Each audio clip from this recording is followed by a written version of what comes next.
You know, my predecessor, Abe Foxman, he would talk about the job of being the CEO or national director of ADL as having some perks.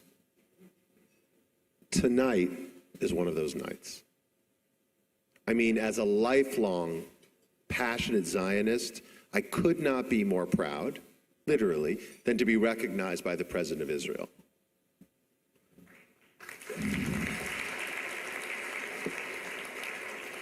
But as the husband of an Iranian human rights activist and the father of 3 beautiful Iranian-American children, I could not be more proud to stand here tonight and to introduce our next speaker. With humility and privilege, I am delighted to share with the stage tonight with a man who, on the surface, might not seem an obvious choice for a program celebrating Israel's 75 years. Yet he is an individual of remarkable vision who repeatedly has displayed the kind of courage that is so rarely seen on the world stage. His Royal Highness, the Crown Prince of Iran, truly is a historic figure.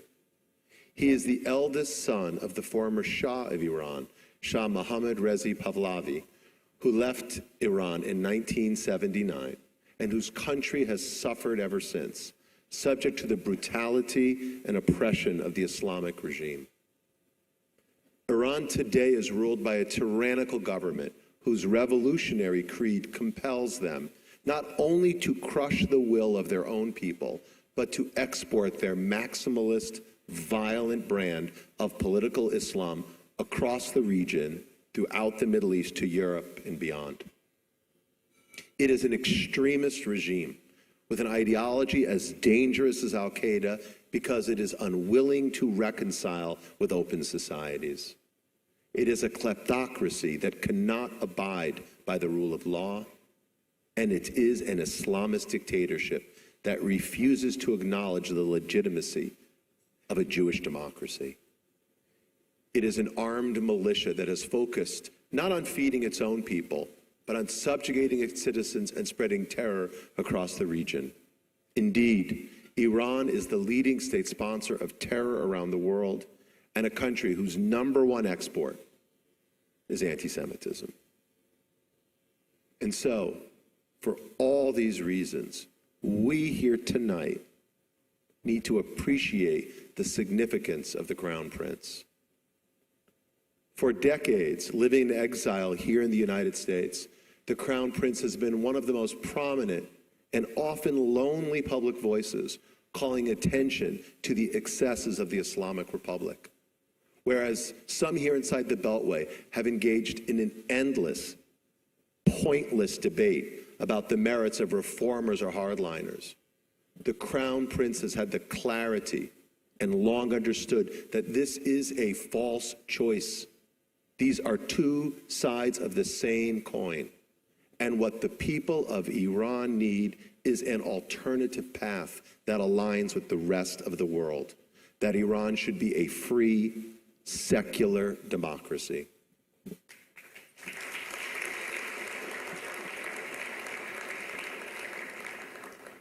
My friends, it is hard to describe the danger that he has lived with for decades because of this vision, and because he is a symbol of everything that the regime detests, a connection to a prosperous, secular past that now, once again, seems possible. It is the hope of this attainable future that sustains the girls, the women, and the millions of ordinary people risking their lives every day in protests across Iran, a pro-democracy movement that needs our help because it remains vibrant and vital, even if the Western press failed to give it the coverage that it deserves.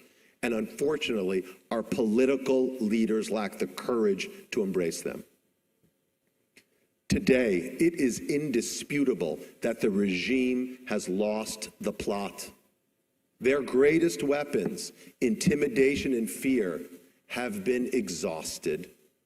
Women are no longer afraid to drop their hijabs. Students are no longer afraid to walk out on classes. Businesses are no longer afraid to strike. The days are numbered for the Islamic Republic. It is not a matter of if, but when.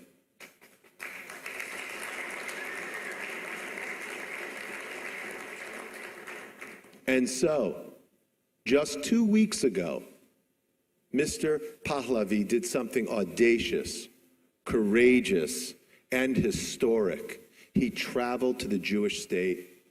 He extended his hand in peace and solidarity and met with a range of Israeli leaders and public figures. He attended a Holocaust Memorial Day ceremony at Yad Vashem. He prayed at the Kotel.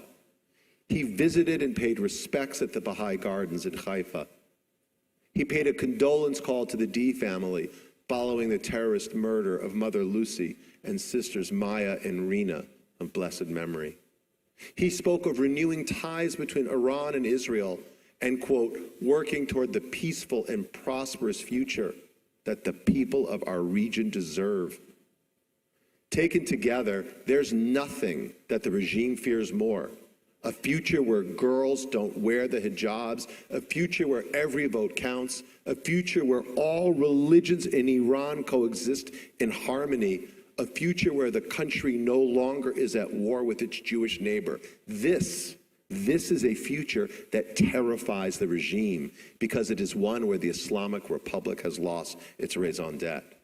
And my friends, the Crown Prince is that future, not as a king, but as a catalyst for a free, democratic, and secular Iran, one at peace with its own people, one at peace with Israel, and one at peace with the world.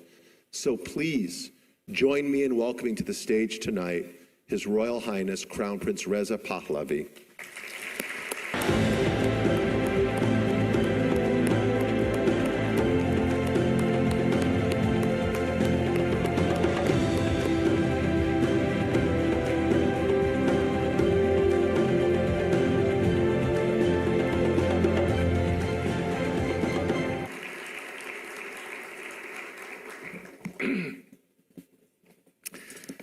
Jonathan, thank you so much for your strong and very moving introduction. I'm truly touched. And before I begin, happy 75th birthday to the people of Israel.